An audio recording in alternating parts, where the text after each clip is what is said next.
Do a piece on a subject that people probably or possibly think is in the past, but it's only now I think we can see everything that went on about it. I'm just fiddling with this camera.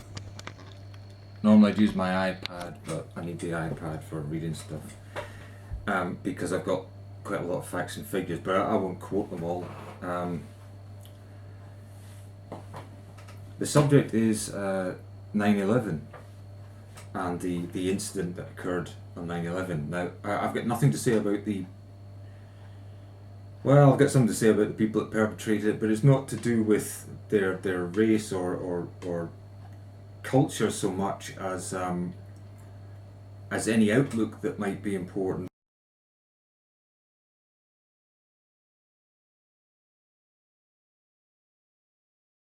Now, there's been documentaries on 9/11, I'm sure, and I'm sure I've seen a couple. But here now, 14 or 15 years after it now, I think we should be considering anything and everything that we've got on it. I guess there's three main components to what happened in 9/11 when the Twin Towers, the World Trade Center, got flattened. There's the people who perpetrated it. There's the airplanes. There is, and of course there were other attempted attacks elsewhere, but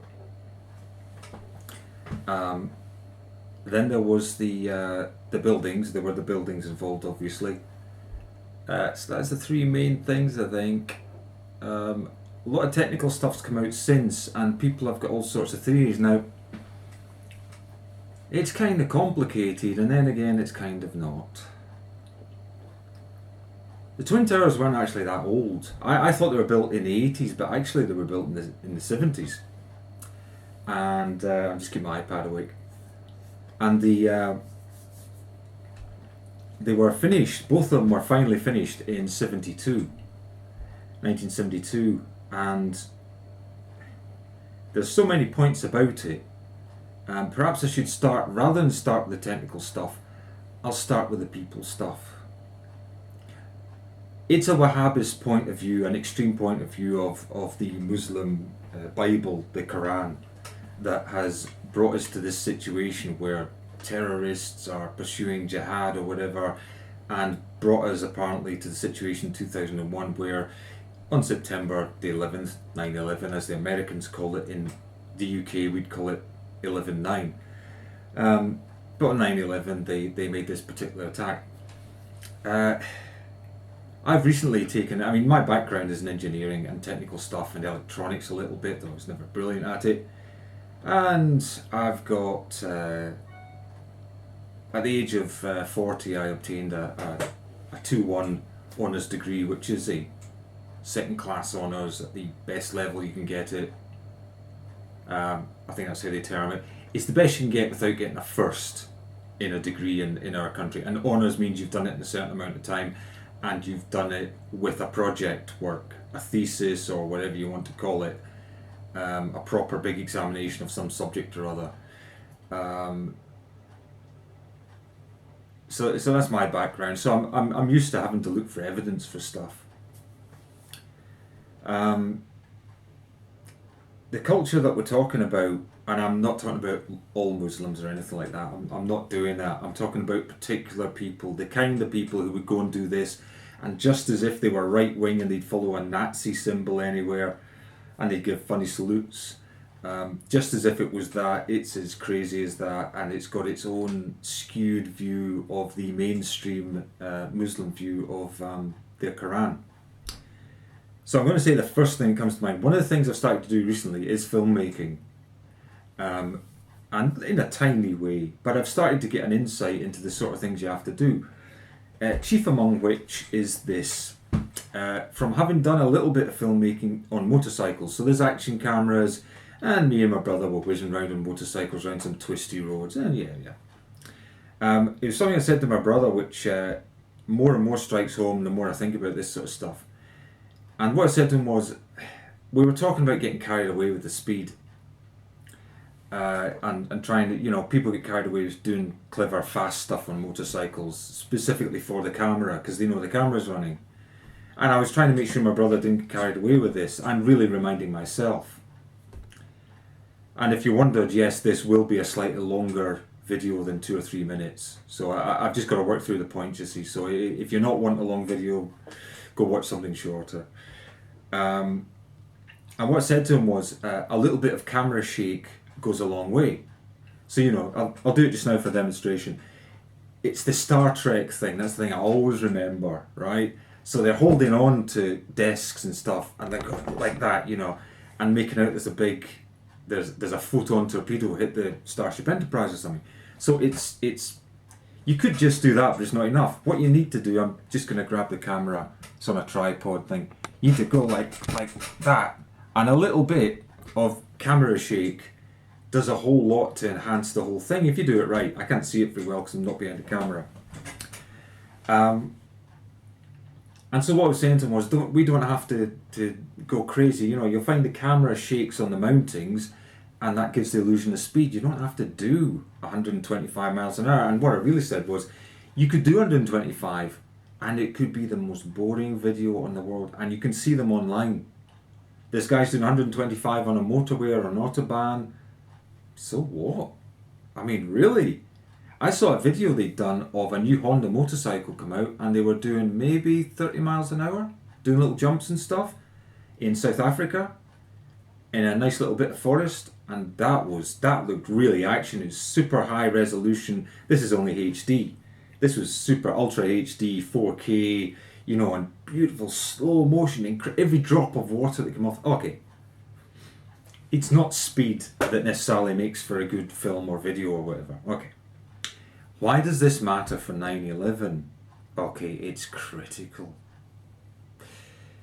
If you notice, there's a lot of stuff going on, propaganda for extremism and Wahhabist viewpoints, and trying to recruit people to the holy jihad to, kill infidels or whatever. And you see these shots, you may have seen them, but there's Hollywood quality video done by jihadists showing a guy, there's one that's quite well broadcast, where a guy's holding a rocket launcher, an RPG, rocket propelled grenade, and he's like this, hiding behind a wall on a building, and it's slow motion, it's high definition, and there's the chunks of masonry flying off, and he's going like this, and it all looks very epic.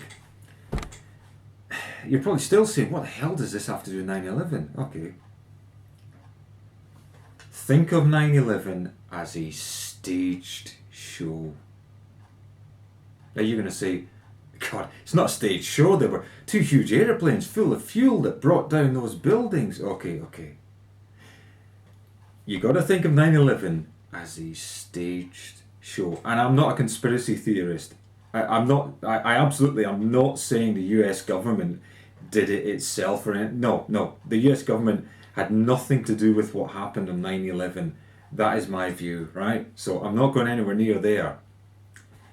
But the people who did it knew the power of TV, and they knew the power of cinematography and what was photogenic and what wasn't. You look at those pictures. That day on 9/11, those big silver aircraft, or bright white or whatever they were, gleaming in the sunlight, that fantastic blue sky, it was perfect azure blue. Look at it, amazing, cloudless. You get a perfect shot of those two gleaming tall black towers and these aircraft, and those, no matter what you say about it, it was incredibly photogenic. And I feel for all those people who died, and the people who did it were scurrilous, but you got to take the emotion out if you want to get to the bottom of it. And having thought about it now and looked into it, I reckon those buildings were too strong. Remember, I do have a background in engineering and in calculating things like BD cubed over 12. That's the calculation that tells you that a beam, a simple beam like a plank of wood on its side or whatever, BD cubed over 12 is what tells you a corresponding attribute of that beam that tells you how strong it is. And what it tells you is that the depth makes something a lot stronger than the width. That's why if you get a 3x2 piece of wood and you stick it up the way so that it's more vertical than horizontal, so that the wide way is up the way, that's a lot stronger. The d cubed is the depth. Okay? You turn it on its side, it's a lot less strong, and that formula tells you that. It's called the I value. And from that you can work out all sorts of stuff. Okay? So I remember crazy stuff like that in normal life is no use at all. That building was very strong, and I remember soon afterwards I was talking to an architect who I knew at the time, and I said to him, well, you know, those aircraft going in, I mean, must have got to quite a temperature and must have weakened the building.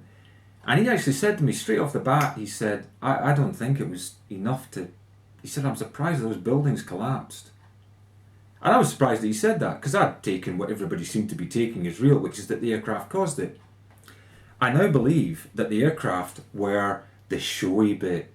Imagine a stunt. If you've ever seen stunt drivers show off what they do in some circus thing, or you go to Disney or something and they show you, they show some stunt bits they do, and they say, oh, here's a stunt that we did for such and such a movie, you know, that Tom Cruise was in or whatever.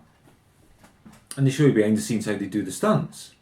So it often involves a fruit stall, and you know, the car comes through the market square and poof, crashes in, someone's chasing him, you know, stuff like Ronin. That had a great scene in that, like that sort of thing. So I'm saying it's set up, and that the aircraft thing was for show.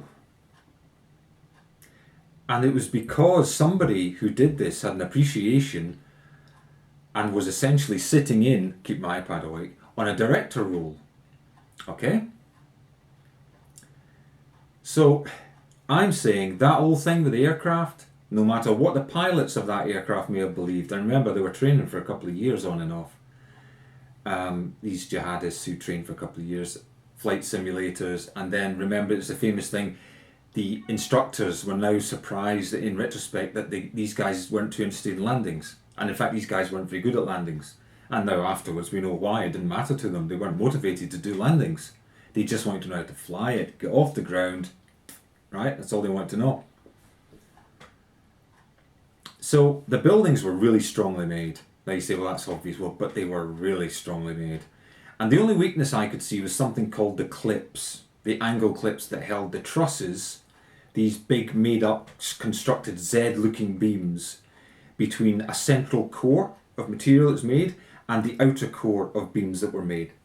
And the only weak spot I could see was these trusses, right? But in fact, I've looked into it a bit more. They're actually fairly strong as well. Now, somebody said that if you got one floor dropping, that would be enough to crush the next floor, and so on and so forth.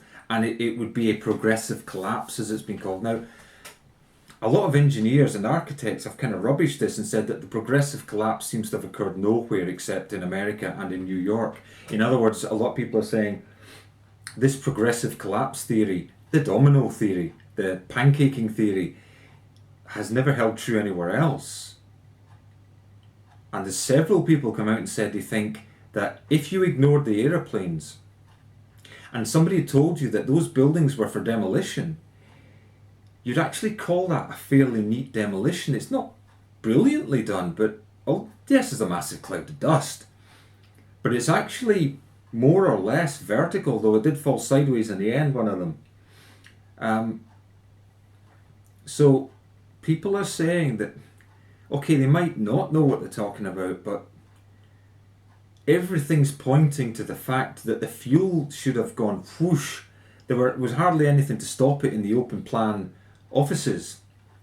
The fuel should have gone whoosh and kaboom, and that should have been it.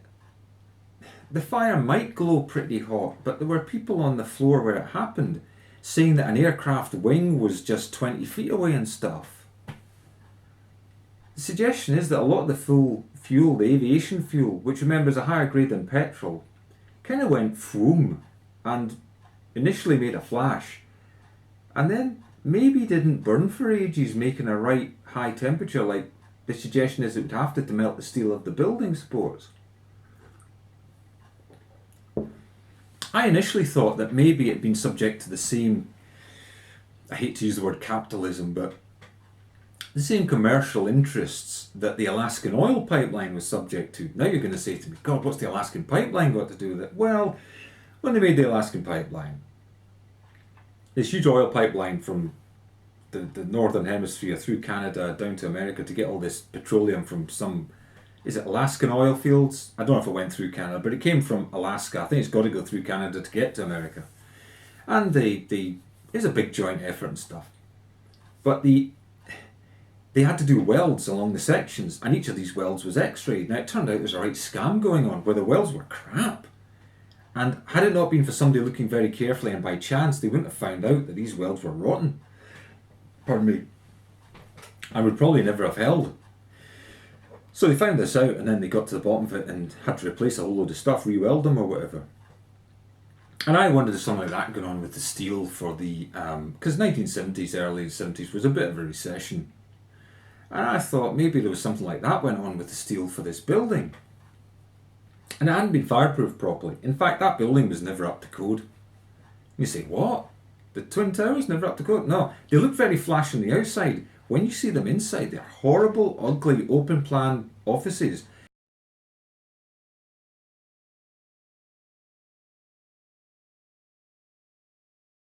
And they'd been stopped in 1970 from spraying on the asbestos coating. You see, it was meant to be put up.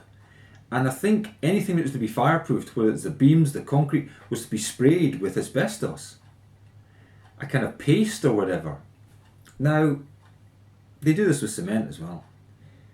The thing is, they got stopped doing it because the building code had changed at the time. They said, no, asbestos is really dangerous. They'd realised what a danger it was to health. And they thought, we're going to have this throughout this building, and we're going to have office workers complaining to us and filing lawsuits right, left and centre, class action lawsuits. So they stopped them from doing it. So they've been, unbelievably, there was a fire in 1975, and in 1993 there was a bombing, if you remember, at a lower story. I think it was a ground floor. There was a truck or something they'd parked outside on one of the towers. Okay, so we've got these past experiences on the self-same buildings to draw on, to extrapolate from them and say, you know, what happened this time, is it genuine or not? So, having looked into it, these little angle clips, as they're called, are actually a bit more than that. They're actually quite significant steel plates, 24 by 12 inch steel plates or something, and they're into bigger steel plates that are then onto 3 or 4 of these big vertical beams at a time, and these big vertical beams are like that thick, and they're a square shape, and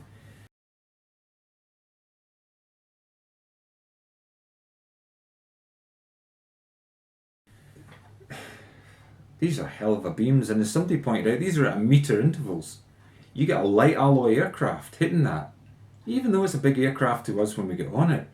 It's a lightweight piece of stuff. You smack that aluminium alloy into massive steel beams, and you saw it.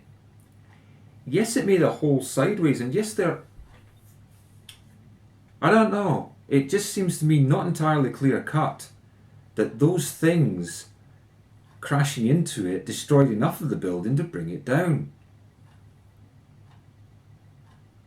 And certainly there was some molten metal. Now, whether that molten metal was from the heat of the fuel or whatever, directly, I'm not so sure. There's plenty of videos put on YouTube and stuff. You can see people, they made their own thermite mix.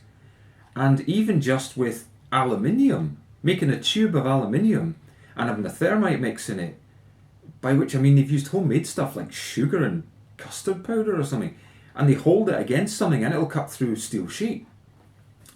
So, using the proper stuff, aluminium oxide is it, and all sorts of stuff, they could build a shaped thermite mix charge which would melt through it. In other words, what if somebody had been preparing for a couple of years the girders and stuff on the building of the Twin Towers, getting that in place as part of this whole thing to fool the public and the States, you know, and you say, well, be a bit of a big thing to go to. Well, they went for 2 years training pilots.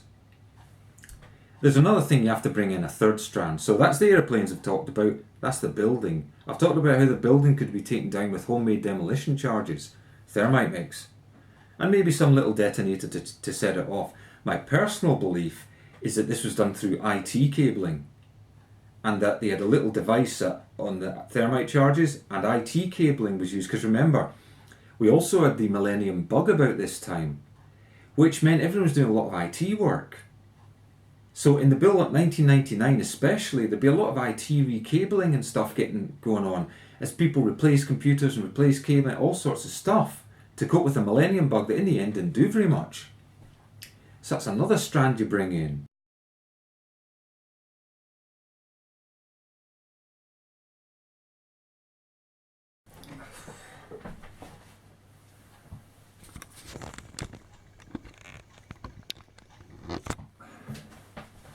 Okay, so I've had to reset the camera.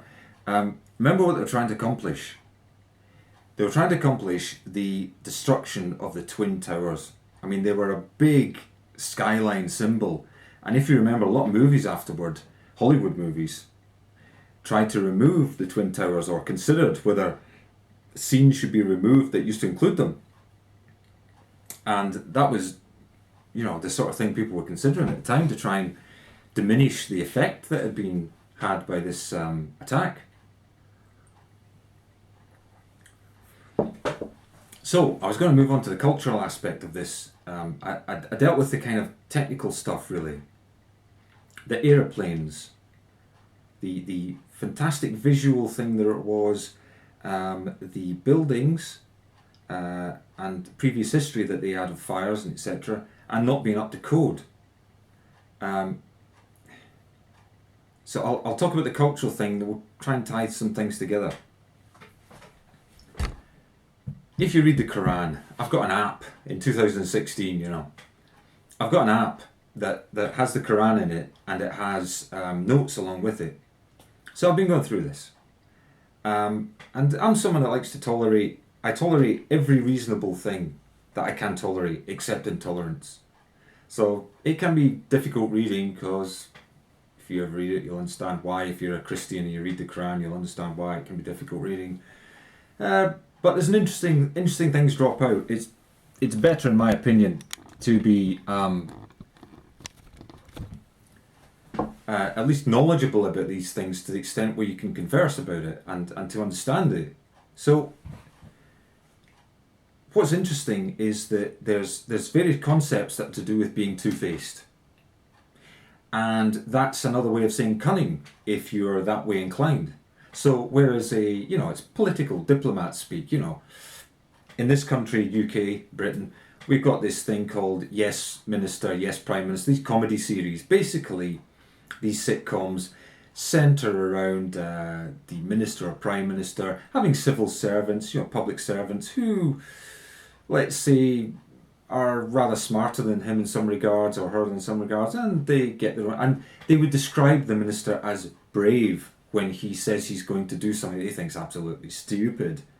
And a lot of stuff that's honourable is described as brave, i.e. stupid. So at the same time that somebody's being two-faced, you could say that they're being cunning, depending on your point of view. Okay, there's a word for exactly that in the Quran, where we would say in English, we would say purporting, putting forward one view when actually we think another, or something like that. Putting forward a lie, essentially, but, we don't like to call it that. The word used in the Quran is Taraya, Tauriyah. That's how we'd spell it in English. There's other spellings I've seen. That seems to be the main spelling, Taraya or Taraya. And that means, basically, it's Ibrahim or somebody is having, there's a party or a festival. And Ibrahim, for some reason, wants to get out of this.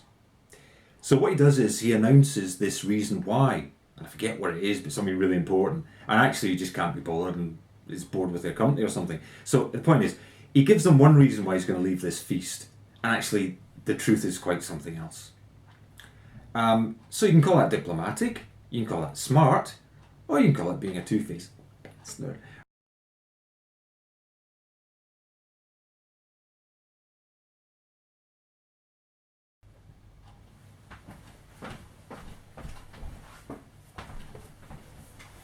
So, I was talking about the culture.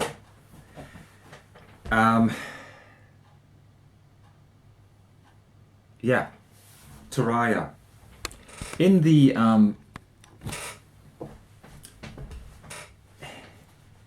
Quran, there is the concept of Taraya, which means purported, as far as I can closely bring it to an English equivalent. And it's that story of Ibrahim. So, the point is that it does appear that in the Quran they big up or compliment people on the use of Taraya, which is to say one thing but mean another. It is clever use of language. However, it's not necessarily always a compliment to somebody, is it? To say that they purport something or that they've been diplomatic. Telling somebody they've been diplomatic can be a way of us saying to them that yes, that's a way to smooth the way. It can also be a way of saying that they have been a bit two-faced and hypocritical. Okay. So, what I'm trying to say is that we've got to the point where there are several strands now of the whole 9/11 attack, which we can pull together. And the strands are that the buildings were actually pretty strong. And just to back that up, I've just seen here on my iPad, the steel was tested to 2000 degrees centigrade. And it could keep it pretty much most of its strength to 2000 degrees centigrade under tests. Now, if, as I mentioned, the Alaskan Pipeline trick was pulled, where basically, I remember what they did now. They showed some weld x-rays in the Alaskan Pipeline thing. They took some good ones, then just copied those.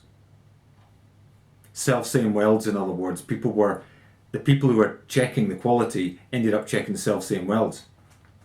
And they never checked the other ones because they never saw them.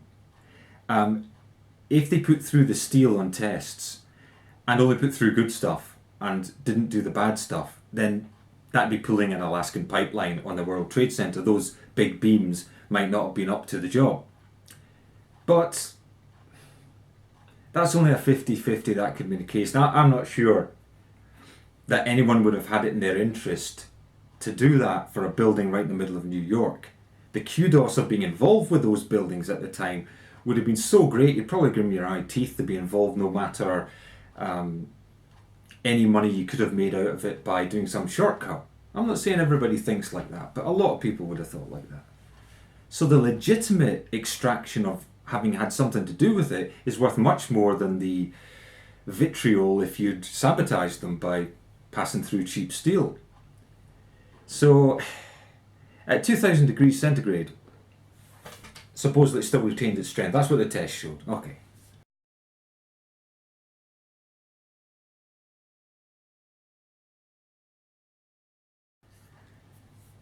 Aviation fuel, which, remember, what's been put forward is that the aircraft full of fuel was what, they made sure the aircraft were filled with fuel, and therefore that's what they were after, the terrorists, and that must be what's caused the meltdown of the buildings. That burns at about 350 degrees C if there's plenty of oxygen.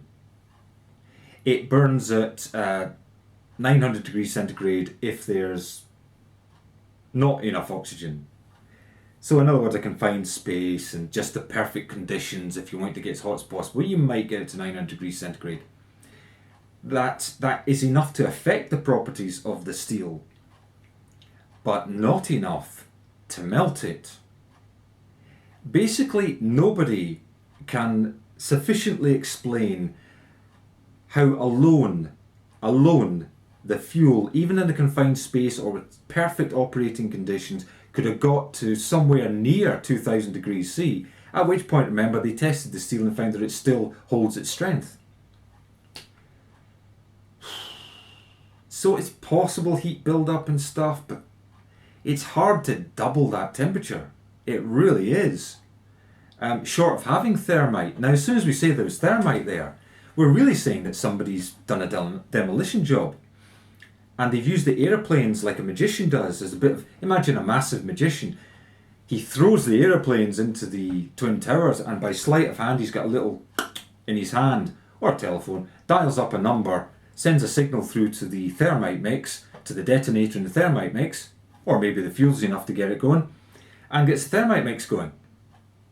But either way, whether it was bombs they put in there or thermite mix, which my personal favourite, set off by some cabling through that looked like IT system cabling.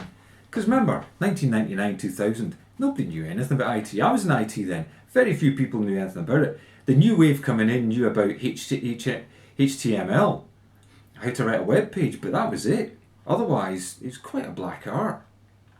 So I was fitting cables and stuff from about 1990 through to year 2000 maybe.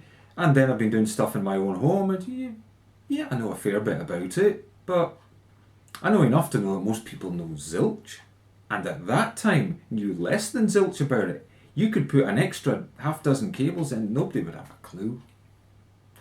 And those cables could carry a current, which could set off, or you could just send a signal of the normal sort through those cables and set something off if you're smart enough to do it. Okay, so I'm saying that between 1999, including the beginning of that year, but probably from about spring, summer 1999, through till September 2001, the beginning of, obviously, somebody was able to do two things in that building and nobody knew what the hell they were about. And the two things were, keeping the iPad away, the two things were they could do fireproofing work and that'd get them behind the walls and stuff. They could do IT work, cabling work, and that'd get behind the walls and stuff. So you've got somebody who's got access to bringing in loads of construction materials and to bringing in IT type cabling and stuff and electronics, and between the two, I mean, you could say to somebody, that's a pile of fireproofing stuff I've got in that bag, and it could actually be thermite material. And you could say to somebody, oh, this is cable for installing IT networking, and actually it's cabling that could be for that purpose, but you equally could deploy it for another purpose or put an extra cable in, which is to set the thermite off. So what I'm saying is, there's a 1999, spring 1999, there's a 2.5 year period more or less, when somebody could have been installing both physical construction materials and thermite, and installing IT stuff and doing a special cable run for setting off the thermite charges, if indeed the fuel from the aircraft wasn't enough or they weren't going to just rely on that. I think we're now at the stage where we can say that it starts to feel like, see, I come back to this Taraya thing. There's a deep need on the part of Wahhabist jihadists, in other words, the extreme view of Muslim culture and of the Quran, an extreme interpretation which they want to make a fool out of the infidels, especially the Americans. So it's more than a technique that you can employ. It's something they would dearly love to employ so that afterwards their kudos is massive for doing it. Look, everyone for more than a decade thinks that it's those airplanes blowing up that brought down those buildings. So of course the Americans go mad on airspace control. When in fact, it may be quite possible the US government already realises this in 2016 or earlier. It was demolition type charges that were put in place, a thermite mix that brought down the towers properly, and the aeroplane and the explosions and against the beautiful blue sky was all for show on TV. Do you see what I'm saying? It's all these different strands. They're into photography and cinematography and photogenic stuff. They are into making fools out of the infidels. That's not just something they can do and have a technique named for doing it, but they love to do it and have actually a deep need to do it. So they would go out of their way and then some to actually do that, making a fool, exploiting the Taraya technique of saying one thing or doing one thing when really you're doing another, a bit of misdirection. They might have a special word. They've got 4 words altogether that mean this sort of stuff. They might have another word that's more appropriate, but it's still one thing being put forward as what's happening when really another's happening. The aeroplane's crashing in and the fuel blowing up. Whoa, what a big photogenic display. When actually it's not the fireworks that caused it at all. It's the hidden fireworks that are causing the beams to be melted. As somebody pointed out, there's a picture of some woman in among the molten metal. And somebody said, how come this woman's clothes are not on fire or even burned? When she's hanging on to a burned out vertical girder. In fact, there's 4 or 5 girders that are burned out. Okay, how come? The how come is easily explained. If in fact the fuel blew off in a flash, and either just before impact or just after impact or throughout, there were several thermite mixes being detonated to let the aircraft come in better and also make sure some of the beams got destroyed. And of course, if you wanted the whole thing to tip over and not implode downwards, you would have to do it like a lumberjack does it, cut it on one side. So that it's a V-shaped cut, so then the building goes like that, one side. That's what lumberjacks do, so that it doesn't fall on your cabin or your house. They make sure it's cut a certain way so it falls that way. If they wanted to cause the maximum damage, make sure it fell on a certain street, or fall on another building, they could put a cut and make it happen. Yes, it requires a lot of thought, but remember, they trained pilots for 2 years. This is some sponsor in Saudi Arabia who's rich. You know, the one place where they can't really chase the whole business down to is Saudi Arabia, because they seem to be friends of the Americans, but are they? Heck no. They're sponsoring half of these jihadists, in fact, most of them. And that's where the Wahhabist viewpoint and the kind of misogynist, women-hating and putting women down viewpoint comes from. So, we've got all these things going on. The steel and the construction of the building probably was all right because it withstood a fire, remember, and an explosion in 1975 and 1993 respectively. And if the fire caused such trouble to a building, how come that explosion and the fire that took 6 stories out of one of these buildings, how come one building didn't fall down a lot worse than the other? One took longer than the other, but then one had hit further up than the other. One airplane hit further up than the other. But then I'm discounting that. What I do think is that one was made to take longer than the other to fall down, to try and make you think that the aircraft position was something to do with it. And that was put on. Now that takes me to another point I want to draw in, another strand. A Russian airliner was brought down in Egypt. And that was in 2015, it's just happened. And that happened 23 minutes into the flight. Now you're going to say, what the heck does this have to do with 9/11? I'm saying somebody did the homework. And they put a bomb on board that aeroplane, such that it took the aeroplane out 23 minutes into the flight, because similar aircraft, not the same exactly, but similar aircraft had gone down with problems that they proved later were due to aircraft problems 23 minutes into the flight. That's exactly when a previous flight, 21 or 23 minutes, that's exactly the sort of time when a previous flight went down. I'm saying somebody found that out from the internet and made that bomb on board that Russian airliner.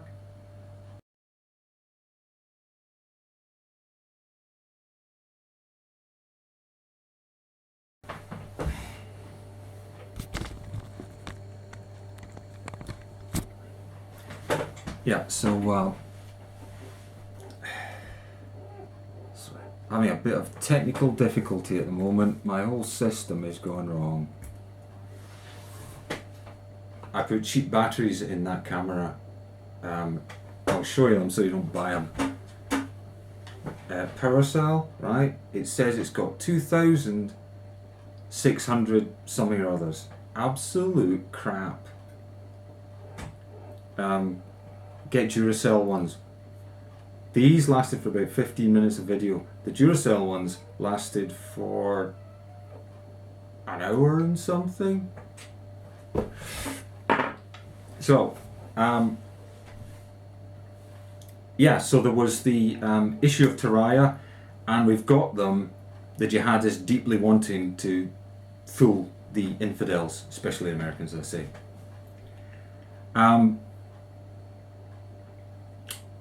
And that woman was standing there with the melted girders. So this is all slowly coming together. I remember where it was, the Russian airliner. There was an aircraft that went down of the same type or the same family of Boeing airliners, and it was 23 minutes into the flight, these little sensors locked up with ice. And it's awful to me, like somebody read that and thought, you know, this is how I'm going to fool the infidel with this one. The Russians being another bunch of infidels. So these extremists with this outlook about the world and how there's only them that are any good and everyone else is an infidel and scum. These extremists, who are themselves obviously exactly what they think of everybody else, these people it's not just like, they have a deep need to fool everybody else. It satisfies something in them, putting one over on the infidel. Throwing them a dummy, misdirecting, whatever you want to call it, purporting, Taraya, yeah? So, to me now, it's kind of clear that if you put everything together, those early fires, 1975, and the bomb in 1993, not really affecting the buildings to the extent that they should have if this airplane fuel crashing incident in 9/11, if that was really causing damage, then these earlier things should have done a similar amount of damage. And there should have been a kind of partial collapse then, but doesn't seem to be.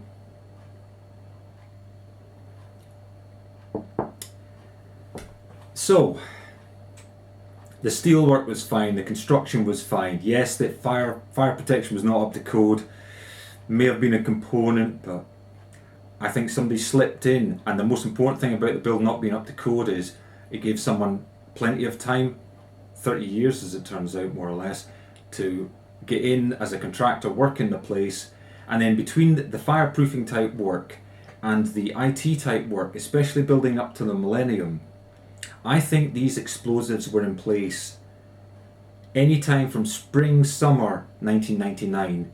That was the window of opportunity beginning through till early September 2001. And I think that that's what's actually happened. And the reason the US government doesn't want to say any different now to the story of the aeroplanes crashing in and it's the aeroplanes that caused the buildings to melt and fall down, the government doesn't want to say anything different because they'd have to admit that basically they were wide open. And even these explosives or thermite devices, which amounts to a melting explosive, this stuff was in place, sat there for a couple of years, waiting on an appropriate nice sunny day. Now it turns out the weather in 2000 on the exact same day was also really clear. I don't know if it was as sunny, but the visibility was really clear. something like 9.5 kilometers visibility and similar temperatures and stuff, and the barometer was way high, over 1,000 millibars, and it's similar meteorological conditions to the actual hit on 9/11/2001. So again, that suggests to me somebody's done their homework again and found, maybe it'll be a nice sunny September. And 9/11, some people have said to me, was a chance day, and I say no, it's not. Whoever did this has got a sense of, I don't know, the dramatic, and they like the idea of 9/11 because it's 911 is the emergency phone number in a lot of America. Like in the UK, it's 999 999. In America, it's 911. So 9/11, 911. And people say to me, no, they couldn't think that far ahead. They wouldn't be able to think that deeply about it. And I thought, God, people are really underestimating their enemy here. And how many civilizations have fallen because of that? So don't make a mistake. So it was all staged. That's the conclusion I keep coming back to. It was all staged. The building did stand up to the aircraft, but somebody had fitted some kind of explosive and melting explosive devices, thermite mix, whatever. Any time in that 2.5 year period, 1999 spring summer, up to the actual event itself. And they went in under cover of being a contractor, both of construction work for that ongoing fireproofing that never got finished, and IT contract work. And that's what we should really be looking at. Who were all the contractors who were in there, especially in that window of opportunity, both for the fireproofing work and the IT work, especially cabling. You want to know who was in doing that at that time.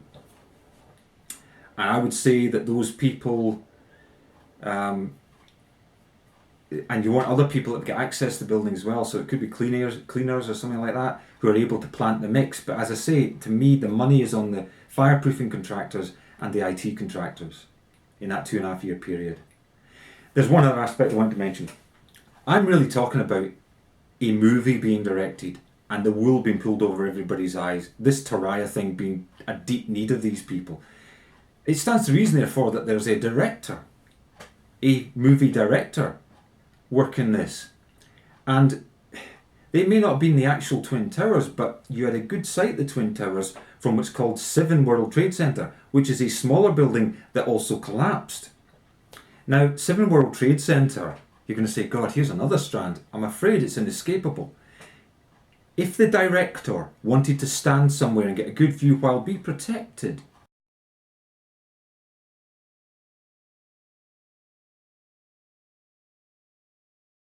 Seven World Trade Center would be a good place to do it from. Now, although 7 World Trade Center got demolished, the place got evacuated completely and utterly, if it hadn't been already, sometime in the afternoon, about 3 o'clock. It actually fell down about 5 o'clock, I think. But it was evacuated about 3 p.m. Now, a lot of people were left anyway. But it was properly evacuated about 3. That was a decision made because they felt that it was going to collapse. Now, I'm not sure that there wasn't also some thermite mix and some dodgy stuff going on in that building. And if you were the director, that's the place you might want to hang out. People say that because there was a clear view of the Twin Towers, people say that some of the demolition material that came down from those towers, there was a lot of dust and debris and stuff. People are saying that that's what knocked that building down. That building had a lot of information about companies. Securities Exchange Commission looked into a lot of companies and like WorldCom and stuff. Now, how does that fit in with the little scheme? A lot of these files were destroyed. And it turns out the only copies of those files, along with engineer reports and stuff, the only copies of those files about companies were in that 7 World Trade Center building. Now, some of the only copies about blueprint type stuff were in the Twin Towers themselves. Now, do you see what's happened here? Plans for things like network cabling and stuff and fireproofing resided in the actual building itself. Why that's the case, I have no idea. But a lot of those plans reside in that building itself. And when the building was destroyed, those plans were destroyed. Okay? So we aren't able to look back and see that there's some stuff there that maybe shouldn't have been. The Securities and Exchange Commission sat in 7 World Trade Center, this other little building set back from the Twin Towers, and it was in fact behind a couple of buildings, but had a clear view between these other buildings to the Twin Towers. But a lot of people say there's no good reason why that was destroyed. Now I'm putting that in the mix as well, because I'm saying, I bet you the details about those contractors were being looked into at the time by the SEC. And somebody wanted all those files destroyed at the same time as those buildings went down. And therefore, they burned and melted down the same girder approach as they used with the Twin Towers. While all this fantastic stuff was going on, they were busy making sure that this building was going to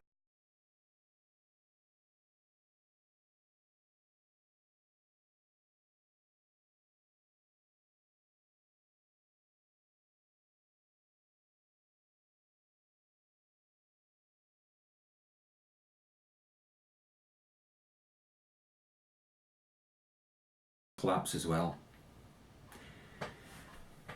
And that's how it all fits together. That's how everything fits together. 3 buildings destroyed. The little one, the 7 World Trade Center, 7WTC or whatever you want to call it, that housed a lot of information that could have been poured over forensically afterward to find out about these subcontractors that did installation work in those Twin Towers. So I hope you see now how it all fits together. And if you've stayed with me in this little documentary this long, you'll understand that my analysis is quite broad, it pulls everything together, and it fits with all the facts. Molten metal seemed to pour out, a woman able to stand there beside melted girders, yet apparently, if that was the fuel that did that, how come she's not burned to a crisp? Her clothes aren't even singed. Remember, she's standing there because the floor's gone. That's why she's standing at the edge. There's everything to say. The planes were a sideshow and a distraction and a misdirection. The whole technique of Taraya and anything like it from the Quran was being used because people, the terrorists that did this, had a deep need to see that used and make a fool of, pull the wool over the eyes of the infidel. There was actually thermite mix employed with somebody separately setting off who maybe was housed in the 7 World Trade Center building or even worked there. Maybe a technician type, or maybe somebody who actually worked there doing a proper job, I have no idea. And then there's the fact that a lot of architects and engineers say there's no way that those World Trade Center towers, Twin Towers, could have come down with just an airplane hitting them. Okay?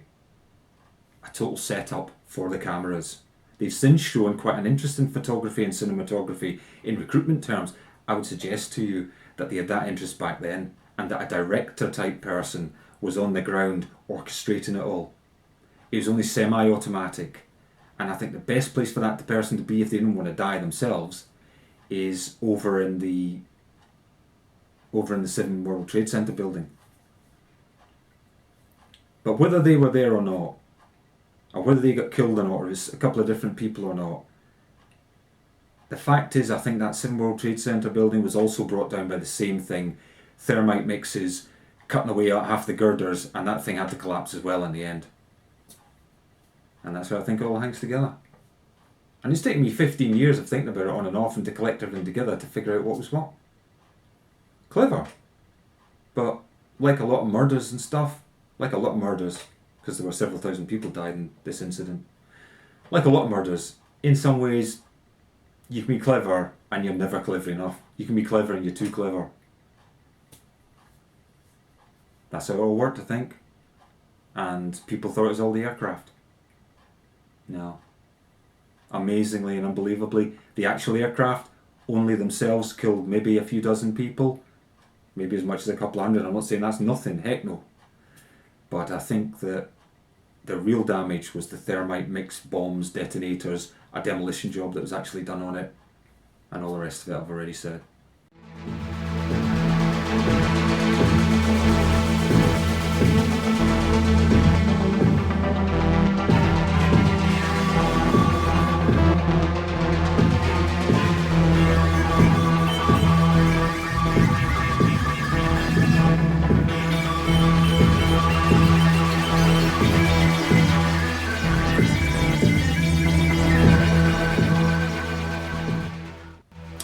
Thanks for watching and listening.